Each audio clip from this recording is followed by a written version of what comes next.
Revinyl. We are back. Craig took a week off. A lot of stuff going on. We did our 50th show, 50th episode, and then we took a week off. It just didn't work out last week, but we're back. We made it. I tried to stem off the potential riot that we had.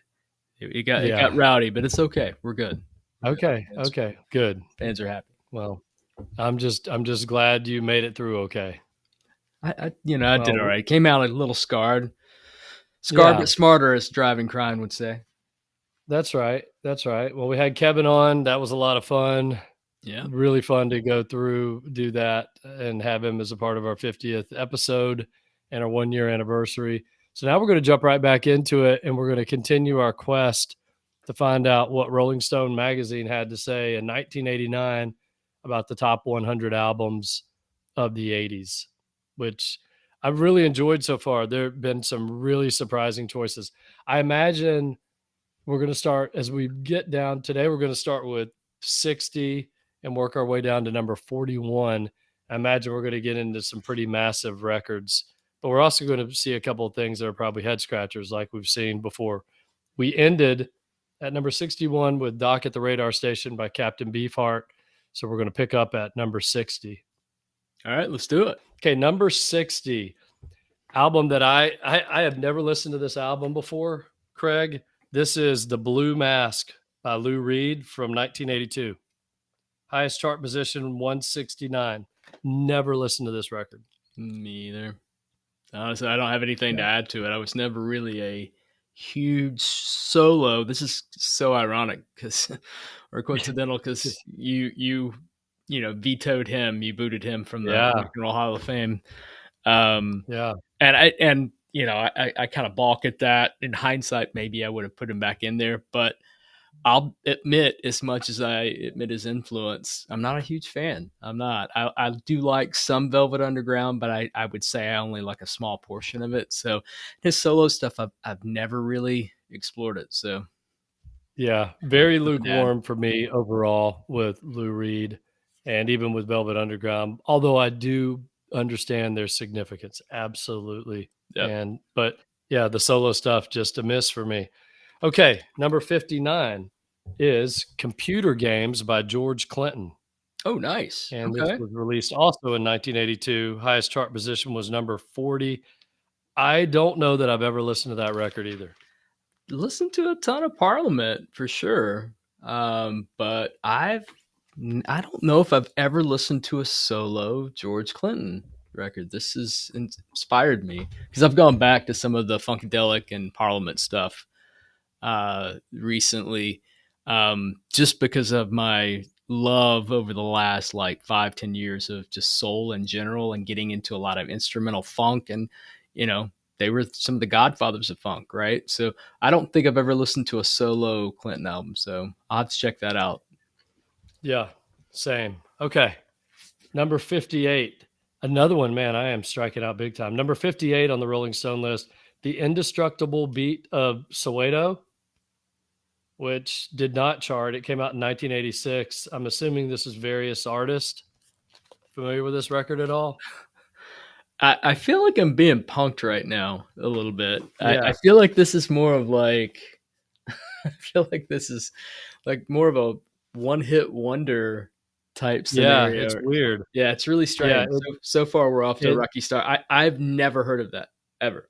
It's South African. Looks like a compilation record of South African artists coming off the heels of Paul Simon's Graceland. I think that's the first thing they mention or reference in this review. So cool. That's cool. It. Definitely something to bookmark this for Kevin. I think Kevin would be very interested in that for sure. Yeah. All right, number 57 is Pete Townsend, Empty Glass, 1980. I went all the way to number 5. I like a lot of Pete Townsend solo stuff, but I don't know that I've sat down and just gone album by album with him. But never listened this was one Pete Townsend album. I think this is My Love Opened the Door was on this record. Great song. I think. Yep. Love that song. I think that's one of the best songs of the 80s. I just think it's such a great, upbeat, happy song. Yep. Okay.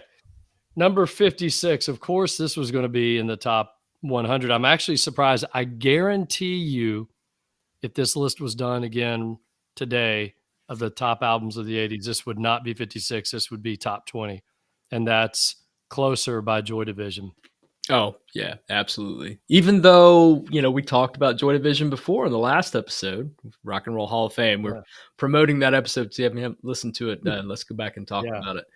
I go back and listen to it. Yeah. But and I don't know who brought them up. It might have been Kevin or but yeah, influence is undeniable. And once again, Unknown Pleasures, Closer, all those albums I've owned at one point, Yeah. but I just could never really sink my teeth into it. So, but I get the influence for sure. Absolutely.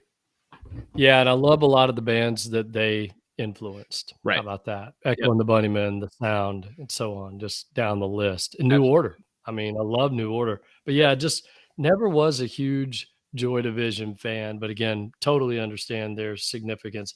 So already Lou Reed, George Clinton, and Joy Division, massively influential, Right. but blind spots for both of us. Okay, number 55.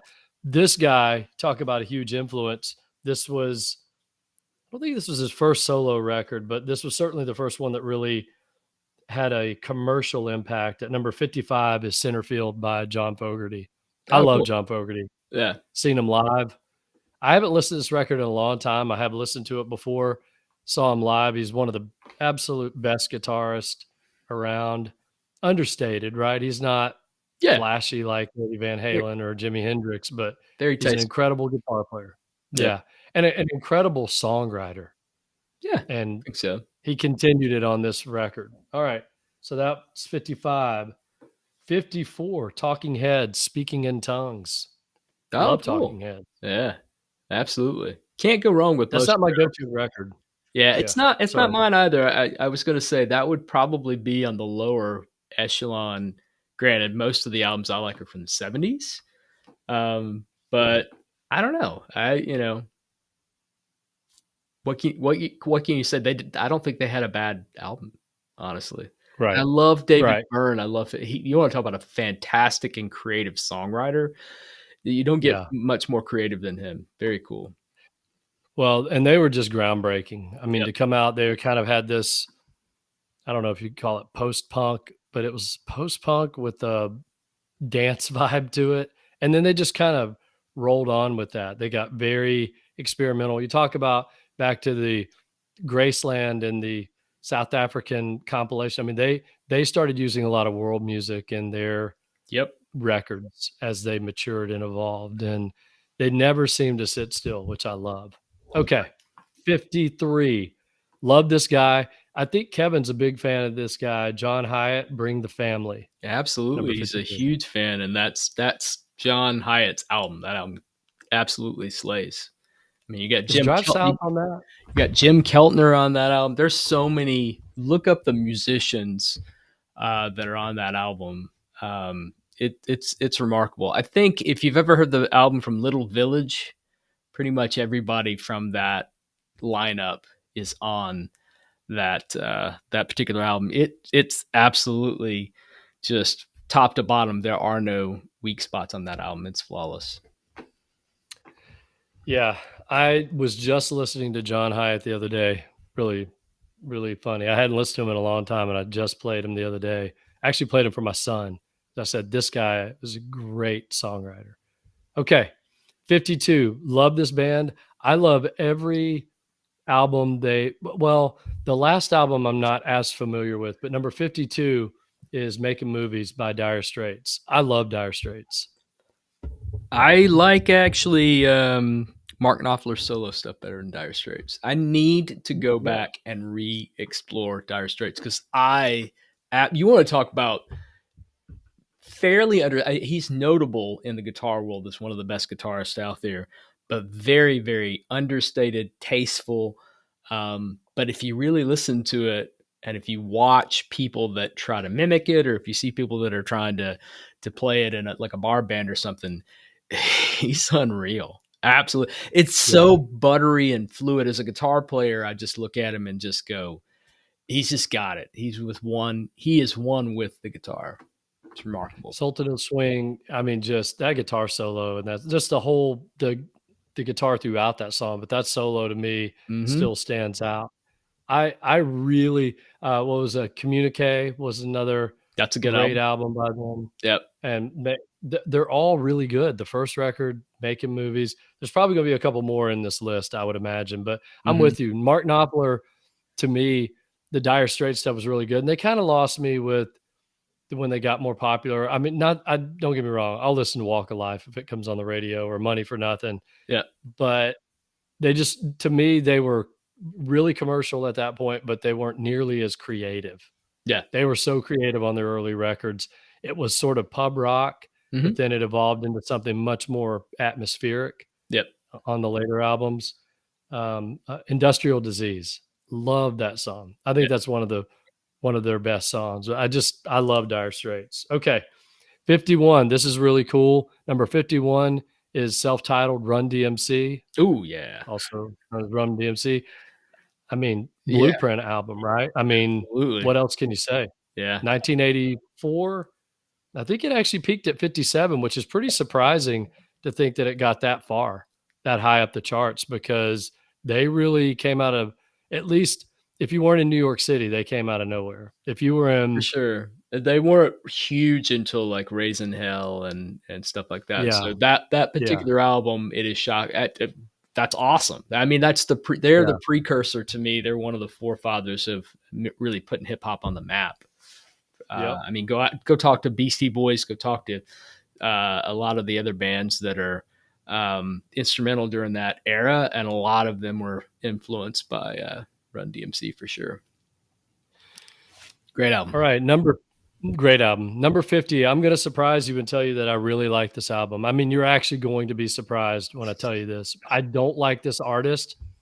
I don't like much that she did after this, Right. but the first Madonna record, Oh I, yeah, I have no it's a great record. I have no beef with Madonna. I think somebody in our group when we were doing the Moonlight Mile Music Club on schizophrenic music during COVID had a big group of people, and somebody just didn't. I think it was maybe Mark was just like, I don't get her. I just don't understand why she's such an icon.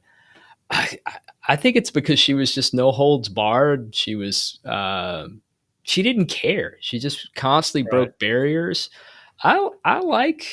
I've always liked Madonna. It's now I say that I like it casually. If my wife were to play something, I'm not inspired to go put on an album per se, but Never. I've never ever had an issue with her. And when it was really big during the MTV days when we were actually watching videos, her videos were incredible. Oh Absolutely yeah, incredible. she was massive. She was right up there, right behind Michael Jackson, right up there with Prince, Prince, yep. Bruce Those were the Springsteen. three. Those were the three. If they put out a video, Yeah, you were locked in and entertained. So yeah, yeah. And I remember when this first record came out, Borderline, I think was the first single. I don't know for that's a sure, great but song. it's a great song. That I is a mean, great song. it's not even my genre of music, Yeah, but thinking back, I always liked that album. I would never seek it out to go listen to, but yeah, it's a great record. Lucky Star.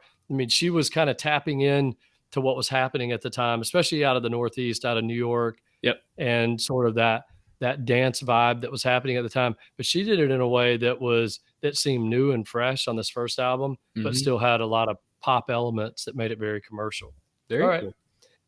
Okay, I'm going. So I went from admitting that I like the first Madonna record to telling you this is going to make me sound so uncool to a lot of music aficionados. I don't get this record.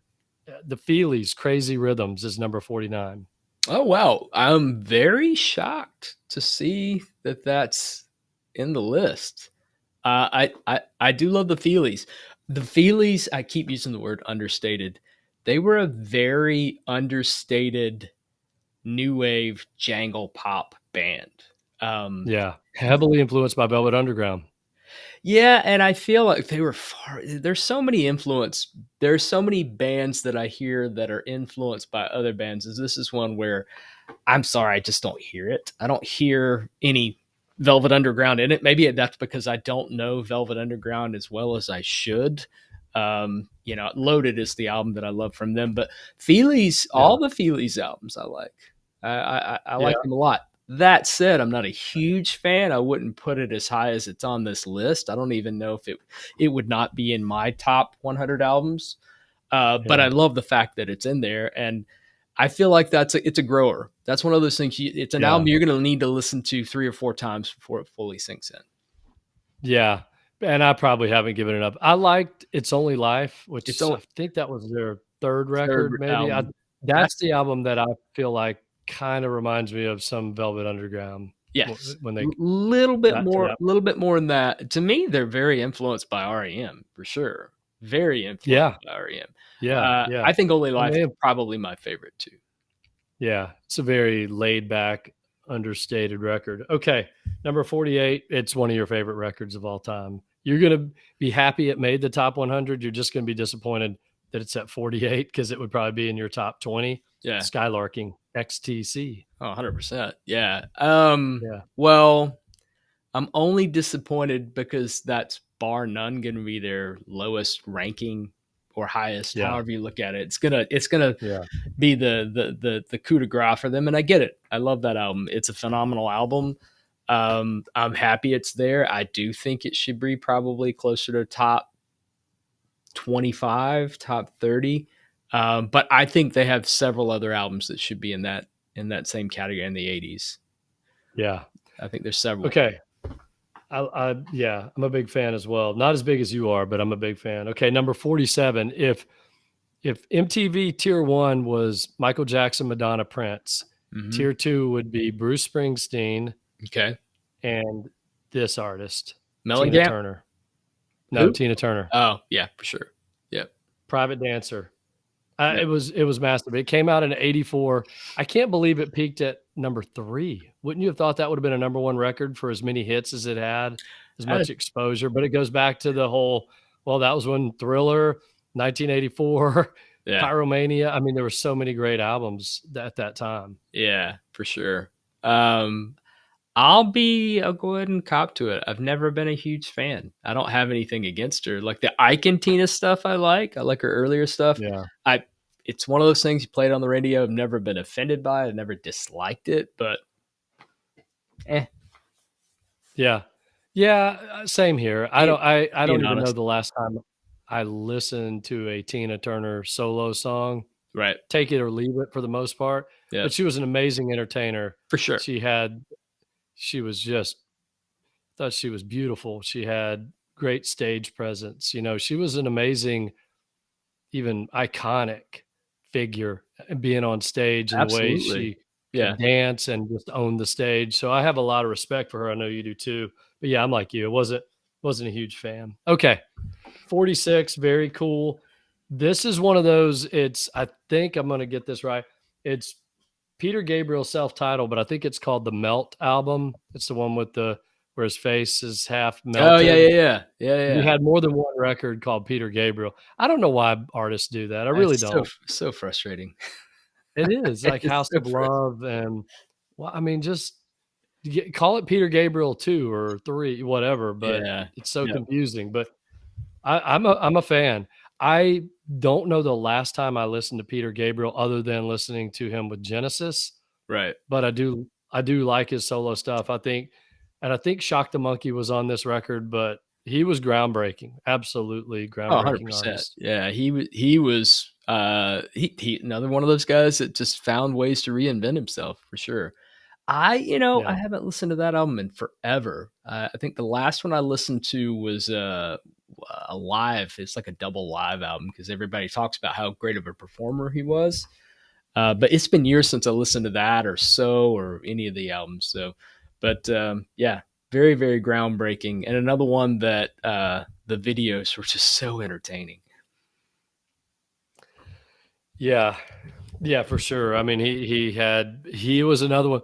He would be in the tier 3. I mean, he was right behind Yep. Springsteen and Tina Turner in terms of his video output in the 80s, especially. Okay. 45. This is an album that I like this record. I don't love this record, but 1988, Daydream Nation, Sonic Youth. groundbreaking indie rock record, but it's just never been one that I go, oh my gosh, I can't get enough of this. That's one of the albums. The only album from them I'm totally, calling myself out here is, Velvet Underground and some of these other artists. Joy Division is one that, I owned every Joy Division album. I've listened to it multiple times. I just never really truly connected with it. And same thing with Sonic Youth. I just didn't. I wanted to get it so bad. Goo, Goo and Dirty were the two albums to me that I connected with most. Daydream Nation Yeah. wasn't one of them, but I think Daydream Nation is seen as one of their best albums. Yeah, there's a couple of songs on there, and I don't remember their names, but just killer guitar riffs where you Oh, just go, "Oh yeah, I like that." But yep. they could get for me a little too much, too noise, too extended. But Yeah. I get it. And there are people. I have friends that think that they're the greatest band in the history of music. I think if you're into avant-garde rock, then Yeah, I mean, that's absolutely, they're wheelhouse. upper echelon Yeah, for sure. Yeah. yeah. All right, 44. I will bet you money that this would not be 44 today. This would actually be 87 or 90 or something. Because no one talks about this record. I think at the time it came out in 1989, produced by Daniel Lanois. Is that the Okay. right way to pronounce it, by the way? Lanois? Yeah, Lenoir thinks right. Seems right. Yeah. Yeah. So it's Bob Dylan, Oh Mercy. I love Bob Dylan. I don't really know this record, and I don't remember the last time anyone referenced this record. I'm surprised that Mm, it's 44. I don't think it would be 44 in today's world. I think yeah, you'd have and when Wildflower when was and it released? however many. 1989. I Oh, think it there was you go. 89. We talked via it, Yeah. it's timing, Yeah. sure on that. I think that's probably seen as kind of a middle tier album for him. I wouldn't say lower Yeah. tier, but probably more of a middle tier album for him. Yeah. Yeah. Yeah. I agree. Let's see what it peaked at 33. Okay.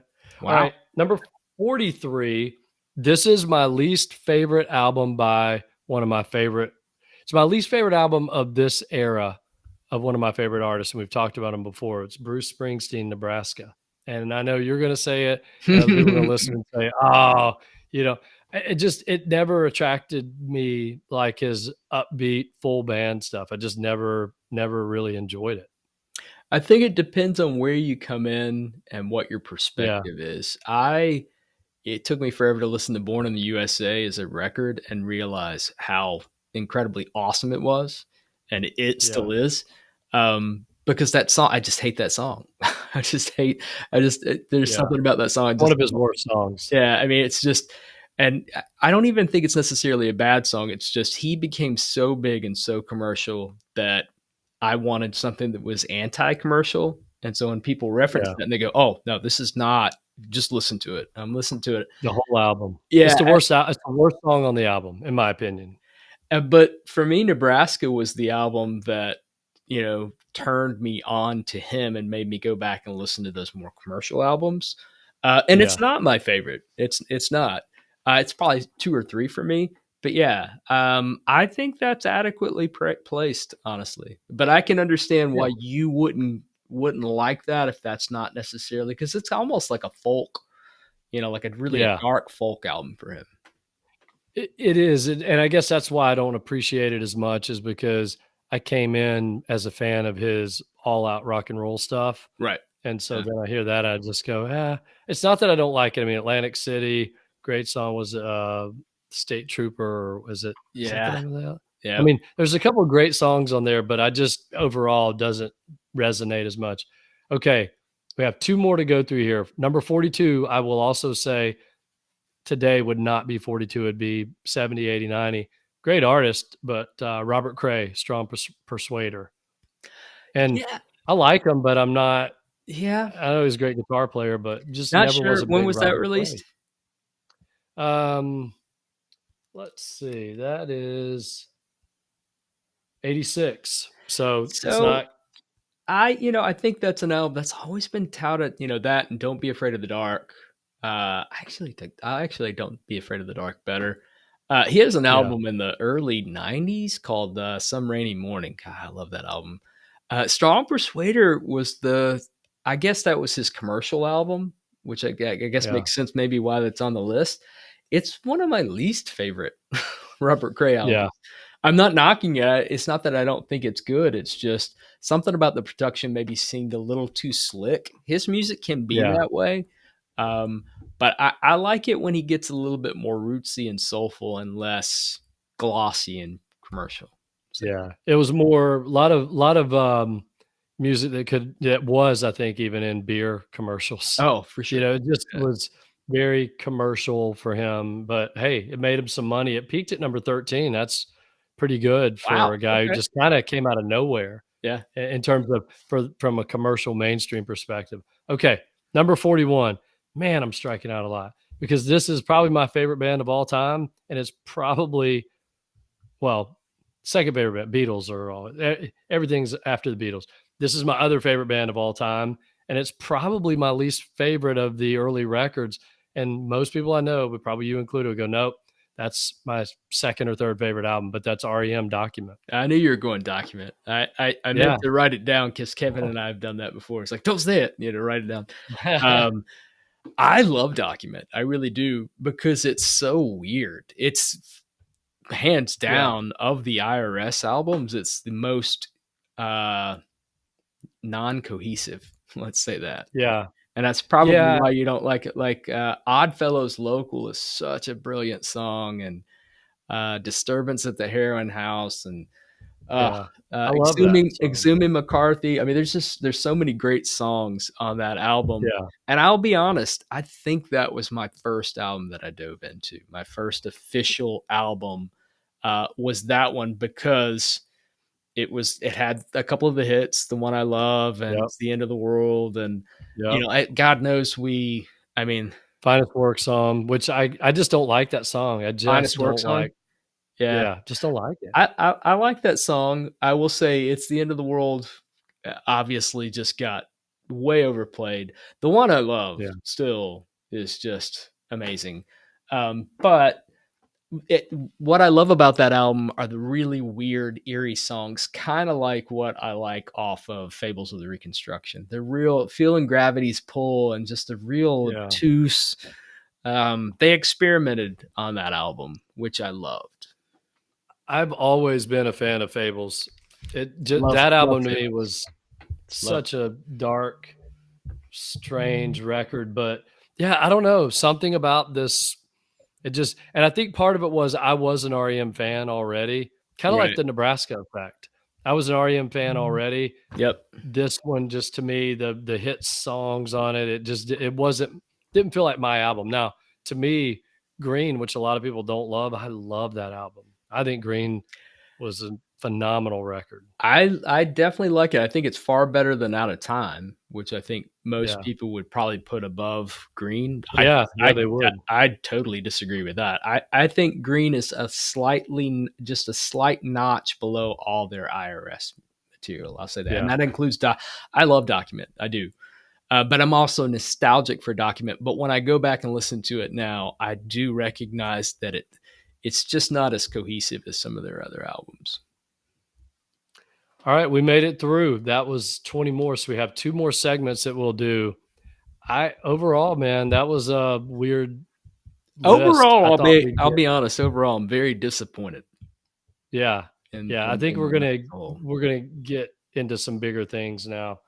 All right, do you wanna plow through 5 uncut, and we'll do them super fast. Let's We'll do get it. back to our uncut list. Okay, so for those who haven't it's been probably a month or so since we've done this, but I have this Uncut magazine, greatest albums of the 1990s, the 500 greatest records, Hmm. and Craig randomly picks a number, and we're doing the top 250 now because it was taking forever to get through this list.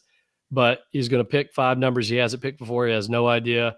We have stumbled across some stuff that we went and listened to and loved and hated. And Yep. so we're going to be probably find one of each here, but and a couple things that we know. And what's really fascinating about this is our wheelhouse decade, the 90s and the 80s. And there's a lot of stuff, Uncut Magazine being a British magazine, a lot of stuff that we'd never even heard of before. So, all There's right, some gems you wanna though. hit me Let's with it? see. Yeah, All yeah, and we'll literally go next. If we don't know much, we'll just move on. right. Okay. Start with 223.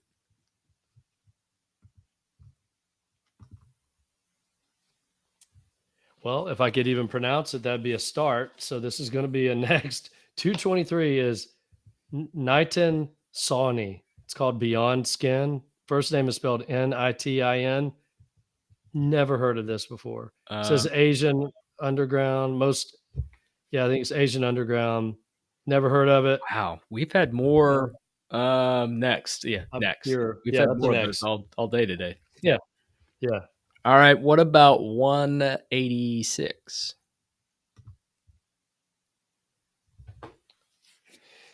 I'm going to totally butcher this guy's name, and my apologies. Manu Chow? Chow, Yeah. Manu Chow, Yeah. Clandestino.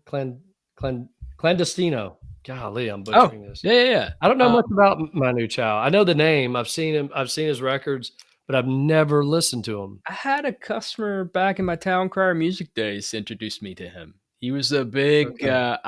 I was playing like a Ben Harper album, and he goes, "I'm not saying that this guy sounds anything like Ben Harper, but my two favorite artists are Ben Harper and Manu Chao." And I'm like, "Oh, okay." So I ordered a CD for him, and he says, "When it comes in, open it and play it. You can open it and just." And I really enjoyed it. I thought it was cool. I can't tell you right offhand what it sounds like. I remember thinking it sounded almost like a little bit of like acoustic punk. It's been so long. I mean, this is 2005, maybe. Yeah. I'll say it says updating Latin world beat rock and salsa with touches of experimental rock, dub, and French pop. Kind of checks every single box of music genres. Yeah. All right, you want to move on? Yeah. We'll go to our third one. About 116. All right, 116. Working our way back to the front. Chemical Brothers, Dig Your Own Hole. I remember when this came out, it was so big. I'm not a club guy, but I knew who they were. Don't know that I ever listened to the whole record. There was another artist that came out around the same time, Propeller Heads. I like Propeller Heads more probably. Yeah. And they're probably different in a lot of ways, but I always categorize them. They seem to come out around the same time. But yeah, I was never a big Chemical Brothers fan. Me either, but I think now I probably appreciate it a little bit more because I listen to a lot of instrumental stuff. And I do like stuff that has a good beat to it, so I might appreciate it more. But if it gets too dancey, probably not. Yeah. All right. What Two more. about 52? Well, I know you love this album. I think you love this album. The Breeders' Last Splash. It's a great album. That's a really great album. It took me forever to listen to that album though. Like seriously, I probably did not listen to that album from start to finish until maybe 5 years after it was released. Don't ask me why. Yeah. I don't know why. I've listened to The Breeders, but I can't say, oh, I like this album better than the next, so I don't have a whole lot to say. Okay. Last chance. All right, here we go. 23. Oh, well, this is one that I've told you I got to go listen to. It's self-titled from 1993, Suede. Great album. I'm so shocked at you. I could see them not being, they were very androgynous, very sexy, kind of like not really David Bowie, but they had that mentality. Let's just say that. Yeah. Brett, phenomenal vocalist. This had Bernard Butler playing guitar on the first two albums. Phenomenal guitarist, great band. I like this one better than Dogman Star, the follow up. But they're both so good. But I will admit, of the Brit pop power bands, the ones that are were just the forefathers. They're the Mount Rushmore. Yeah, they're the ones I go to probably the least. I'll say that. Got to be in the mood for them. But yeah, that is a great album because they could rock, but they did so in a very sultry, very soulful way. It was really cool. I'm going to listen to them. And so if you go to, interesting, I was just looking this up here. If you go to Apple Music, which I'm looking at right now, Mhm. if you pull up Suede, you're going to find singles and EPs. Right. It's the London Suede here in the US. So I can't believe I that's had to, still I can't believe that's still a thing. Like yeah, they are Suede. Yes, there was another band in the 70s in America called Suede, but they didn't have near the longevity. I don't know. Whatever. yeah, yeah. All right, I'm gonna go listen to this record. I pulled it up. I'm gonna go start with So Young and work my way through, and I need to report back on this because I'm not what I've heard from them. I'm not blown away by. I love Britpop. I love Oasis and Blur and all those I'll tell bands. you, it's the oddest thing, and I think I mentioned this before. My favorite thing they ever did was not an album; it's a compilation of B sides called "Sci-Fi Lullabies." If I I have remember you an saying album to that, listen to, I listen to their B sides. I like their yeah, stuff that didn't make it on the album. which is pretty incredible. Yeah, and Bernard Butler was I mean, at the time he was a guitar hero. He in a Oh yeah, in a absolutely. time where there weren't many guitar heroes that were pre 1980, Yeah. right? Because of course, you had Clapton and Beck and all these guys, Yep. but of the newcomers, you didn't have a lot of guitar heroes during the 90s. You really didn't. But Right. Bernard Butler was probably one of the top guitar guys at the time in rock and roll. Johnny Phenomenal Marr, guitarist, and yeah, don't sleep on the follow up too. I think he might still be with the band because they're still doing it. They're still. I think they may have released an album last year. But okay, Richard Oakes, at one point all I listened to was Britpop. That's I mean everything. I ignored anything else during that particular era. If it was not from right, Britain, I didn't want anything to do it. Just because I was so interested in how diverse and how open they were, and nothing sounded the same. You yeah. always were surprised by stuff, and so when Richard Oakes came in, I go, oh man, they got glossier and poppier, but they got a little bit heavier, which was nice. He's a phenomenal guitarist too, but Bernard's style is just so cool. I think you'll really appreciate that album. I do.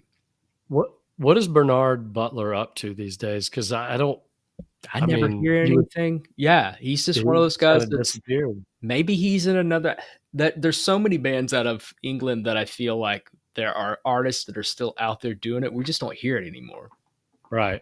So Well, I'm but that hoping he's goes still doing to yeah, it goes to the other point. I mean, Clapton just through every decade, 60s, 70s, 80s, it. Yep. 90s, right? And Right. you got all these guitar hero guys that just kept reinventing themselves, and they were able to toe the line between being, virtuosos on their instrument, but also having commercial appeal like Clapton. Right. Right. But then you have guys like Bernard Butler, even Johnny Marr. You don't hear he does stuff. He's got his band, the Healers, right? But Yeah, it's good stuff too. Yeah, yeah, he's another one too that we don't hear about him unless you're a diehard fan. I had a friend, another guy that I met from my store back in the early aughts. He was a huge um,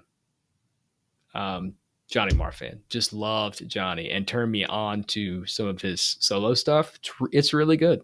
It's really good. Johnny Marr is not flashy, but the way he plays guitar, the sound he gets from the guitar, like he did with the Smiths, is just incredible. I'm far more interested that as a guitar player, it is nice to see somebody that can play like Yngwie and Van Halen. Yeah. I'll sidebar here for a second, then we'll sign off. But I saw a list here recently on YouTube of Tom Petty's least favorite guitarist, the guitarist that he had beef with, and it was Eddie Van Halen, Yngwie Malmsteen, The Edge. Like he did not like any of the Wow. guys that were. He's his thing was you can play a million miles a minute, but you don't say anything. You're not saying anything. Right. And I'm not saying that because there's several guitarists that I see. I'm just like, oh my gosh, Yngwie never appealed to me. Joe Satriani was on his list, never really appealed to me. Yeah. But there are guitarists like Nuno Bettencourt. I can listen to him going, "Oh my god, this guy's just incredible," you know. Yeah. But that's what's interesting to me is style. And Yeah. what I love about Marr is Marr's style is so cool. I could say the same thing about Will Sargent with Echo and the Bunnymen. Yeah. I love his style. I don't care if he's not the most fluent. I could give two craps about that. It's when you hear him, where some of these other guitarists are so flashy, But if somebody's able Yeah. to mimic that, or it would kind of sound like them. Not Well, totally, and I don't want to diminish that because you know I love the guitar. I'm fascinated by it, but what I'm more interested in, you see all these guitar videos and they're like, and they play blues riffs and stuff, and I've seen stuff recently where one guy just strums like really cool, clean chords, and I go, that's how I'm gonna know what that guitar sounds like, instead of yeah, somebody just playing the most complex. That doesn't tell me right, anything. Yeah. right. Well, I mean, Peter Buck's one of my favorite guitarists. He's not flashy, but he At had just all. great Yeah. he came up with great, I mean, I guess they're riffs, but just he knew how to intro a song. Yeah, So absolutely. many times we just go, "Oh my gosh, I love that." You Yep. know, he was inventive, Great really example. inventive. Yep. All right. Well, great episode. I love doing this. I think it's so much fun to go through this. The Rolling Stone. We'll finish up. We have 2 more of those to do. We'll do something different next week and maybe take a few weeks off from Rolling Stone, but this was a lot of fun. I wanna challenge you. I said this to you on the phone the other day. At some point, we gotta bare our soul, and we have to talk about our guilty pleasure. We have Okay. to. I've got one that I pulled out recently, and I thought, no one that knows me, that knows my taste in music, they can be both very mainstream, but also very eclectic. They would never guess that this one band, if they got back together tomorrow and they were playing, 200 miles away, I'd probably go see them. I can't explain it. Right. They only did 2 records and they're out of the UK. You'll Hmm. never guess. You will never guess who it is. It's a total guilty pleasure from the late '80s. I Okay. can't wait to talk about it. All right. Yeah. Maybe next I'll have time. to chew on it because Yeah.